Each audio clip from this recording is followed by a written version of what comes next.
Dear students, welcome to the session of class 12th physics subject. Dear students, as you all know that we are doing chapter number 3 that is magnetic effects of electric current. तो बच्चों last lecture में हमने magnetic effect of electric current के बारे में discuss किया था। तो जो फर्स्ट टॉपिक हमारा था वो था ऑर्स्टेड एक्सपेरिमेंट। तो ऑर्स्टेड ने क्या बोला था कि अगर आप लोगों के पास कोई भी एक करंट कैरिंग कंडक्टर है तो वो एक मैग्नेट बन जाता है। अब उस मैग्नेट का बच्चों कोई ना कोई मैग्नेटिक फील्ड भी होगा जहां तक उसका इफेक्ट फील किया जा सकता है। ओके, तो अब मान लीजिए जैसे जैसे आप डिस्टेंस आपकी वायर से इंक्रीज कर रही है, आप दूर जा रहे हो, तो वहां पे मैग्नेटिक फील्ड की वैल्यू जो है वो कितनी होगी उसको बच्चों एक्सप्लेन करने के लिए जहाँ वो कौन कौन से और फैक्टर हैं जिन फैक्टर्स के ऊपर वो डिपेंड करेगी। तो बच्चों बायट और सैवट ने अपने नाम पे एक लॉ दिया था। उस लॉ से आप किसी भी करंट कैरिंग कंडक्टर के लिए किसी भी पॉइंट के ऊपर मैग्नेटिक फील्ड की वैल्यू जो है वो फाइंड आउट कर सकते हो और मैग्नेटिक फील्ड को हम रिप्रेजेंट करते हैं बी के ऊपर। ओके, तो आइए बच्चों बायट सैवट लॉ के बारे में डिस्कस करते हैं। बेसिकली ये क्या होता है कि मान लीजिए आपके पास एक करंट कैरिंग कंडक्टर है कुछ इस तरीके से, जिसमें से आई करंट पास कर रहा है। आपने इसका एक एलिमेंट्री पोर्शन कंसिडर कर लेना है और मान लीजिए ये पॉइंट जो है ये पॉइंट बच्चों आर डिस्टेंस पे है जिसको हम पी के साथ रिप्रेजेंट करेंगे, जो कि यहाँ पे करंट एलिमेंट के साथ थीटा एंगल बना रहा है मान लीजिए। ठीक है, तो अब इस पोर्शन में से मान लो आई करंट पास कर रहा है और उस पोर्शन में से आई करंट पास करने से ये वाला पोर्शन एक मैग्नेट की तरह बिहेव करेगा, तो अपना एक मैग्नेटिक फील्ड बनाएगा। वो मैग्नेटिक फील्ड की स्ट्रेंथ इस पॉइंट पे मान लीजिए कितनी है dB। अब वो कौन कौन से फैक्टर पे डिपेंड करती है? First of all it will depend upon the current flowing through the current circuit, मतलब कि यहाँ पे मैग्नीट्यूड ऑफ करंट के ऊपर डिपेंड करेगा। सेकंड फैक्टर रहेगा कि ये डिपेंड करता है कितने एलिमेंट में से, यानी कि लेंथ ऑफ द पोर्शन या लेंथ ऑफ द वायर, कितनी लेंथ में से आप उसमें करंट पास कर रहे हो। एंड ये जो साइन थीटा है यहाँ पे एंगल रहता है किसमें? ये एंगल रहेगा बच्चों डिस्टेंस जो इन दोनों पॉइंट को आपने मिलाया है, इसको मान लीजिए ए है ये बी है और करंट एलिमेंट के साथ ही मान लो थीटा एंगल बना रहा है, तो साइन थीटा एंगल के ऊपर डिपेंड करेगा। And it follow the inverse square law, यानी कि यहाँ पे 1/r स्क्वायर के ऊपर डिपेंड करेगा। मतलब कि जैसे जैसे r की वैल्यू इंक्रीज करेगी मैग्नेटिक फील्ड स्ट्रेंथ जो है वो डिक्रीज करेगी। जैसे आप इन सभी फैक्टर्स को कंबाइन करोगे बच्चों, तो कंबाइन करने के बाद I into DL into sine theta upon r square, ठीक है, ये आएगा। प्रोपोर्शनलिटी साइन जैसे ही हटाओगे you will get a constant, यहाँ पे इसको हम k के साथ रिप्रेजेंट कर देते हैं। और जो ये k है इस k की वैल्यू रहती है बच्चों म्यू नॉट अपॉन 4 पाई। म्यू नॉट का नाम होता है एब्सोल्यूट परमेबिलिटी, ओके, जिसकी वैल्यू यहाँ पे रहती है बच्चों 10⁻⁻⁷।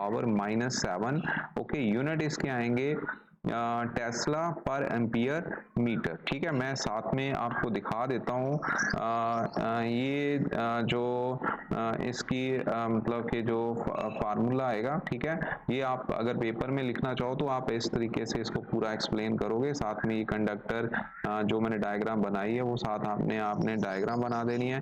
कौन कौन से फैक्टर है? dB आई के ऊपर डिपेंड करेगा, एल के ऊपर, साइन थीटा एंगल के ऊपर, ओके, उसके बाद 1/r स्क्वायर के ऊपर। जैसे प्रोपोर्शनलिटी साइन हटाया you will get a constant Tesla पर एम्पियर मीटर, और जो 1 टेस्ला होता है ये बच्चों वेबर पर मीटर स्क्वायर के इक्वल रहता है। ओके, तो SI यूनिट में इसकी वैल्यू ये रहेगी। CGS में ये सारा फैक्टर 1 रहता है। ओके, एंड इसको म्यू नॉट को क्या बोलते हैं? Absolute permeability. Okay, permeability. तो बच्चों ये बात हो गई बायट सैवट लॉ की। तो इस लॉ से आप किसी भी करंट एलिमेंट के लिए मैग्नेटिक फील्ड स्ट्रेंथ निकाल सकते हो। अगर आपने पूरे इस पोर्शन के साथ करंट निकालना है, मान लो पूरे पोर्शन के वजह से जो करंट होगा उसकी वजह से मैग्नेटिक फील्ड की वैल्यू निकालनी है, तो आपने इसी फैक्टर को क्लोज्ड इंटीग्रल में बच्चों कर देना है क्या कर देना है, इंटीग्रेट। ओके, तो आपको टोटल मैग्नेटिक फील्ड जो है वैल्यू मिल जाएगी। ओके, अब बारी आती है, ये मैग्नेटिक फील्ड एक वेक्टर क्वांटिटी होती है, इसका मतलब इसका मैग्नीट्यूड तो होगा ही होगा, साथ में डायरेक्शन भी होगी। अब डायरेक्शन क्या होगी, डायरेक्शन के लिए बच्चों हम यूज करते हैं राइट हैंड थंब रूल। तो आपके पास मान लीजिए ये करंट कैरिंग कंडक्टर है, आपने अपने हाथ का जो थंब है उसको आपने in the direction of flow of current रखना है, और जैसे ही आप जिस डायरेक्शन में आपकी फिंगर्स कर्ल होंगी वही डायरेक्शन देगी मैग्नेटिक फील्ड की। ओके, लाइक दिस, ठीक है।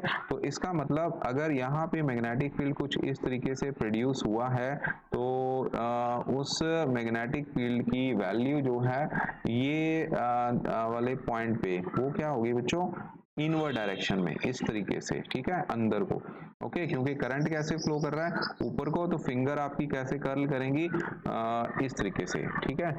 तो मैंने एरो डाल दिए, वो मैग्नेटिक फील्ड की डायरेक्शन को रिप्रेजेंट करेगा। अब क्योंकि ये वेक्टर है तो वेक्टर फॉर्म में इसको कैसे रिप्रेजेंट करते हैं, तो बच्चों वेक्टर फॉर्म में बस इतना ही फर्क आएगा कि आपको पता है यहाँ पे जो डायरेक्शन जो मैग्नेटिक फील्ड का एक्सप्रेशन है उसमें आपने एरो डाल देना है, म्यू नॉट अपॉन 4 पाई ऐसे रहेगा, साथ में आई इंटू जो डीएल है वो डीएल पोर्शन, क्योंकि आई तो स्केलर क्वांटिटी है, ठीक है, तो आई इंटू डीएल ये पूरा जो करंट एलिमेंट है ये एक वेक्टर क्वांटिटी है। तो इसका मतलब आई और डीएल का एंगल आएगा between R and this one, और आर हमने सिंपलिसिटी के लिए डायरेक्शन यूज करेंगे, आर यूनिट वेक्टर, यानी कि डायरेक्शन देने के लिए हमें पता है यूनिट वेक्टर यूज करते हैं। तो बच्चों यहाँ पे क्रॉस प्रोडक्ट, फिर आपने यूनिट वेक्टर यहाँ पे लिखना है और नीचे आर स्क्वायर आ जाएगा। जैसे ही आपको ये भी पता है कि यूनिट वेक्टर क्या होता है, vector itself divide by its magnitude, तो आई इंटू डी एल,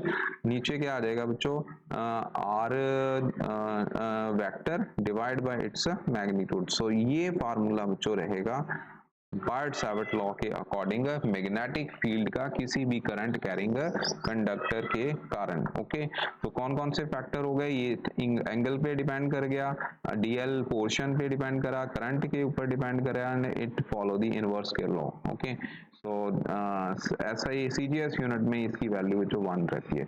ओके जी, सो डायरेक्शन मैंने आप लोगों को बता दी। Okay, so this is all about Biot Savart law. Next हम बच्चों नेक्स्ट टॉपिक हमारा रहेगा एप्लीकेशंस ऑफ बायट-सावर्ट लॉ, वो हम नेक्स्ट लेक्चर में करेंगे। Thank you very much.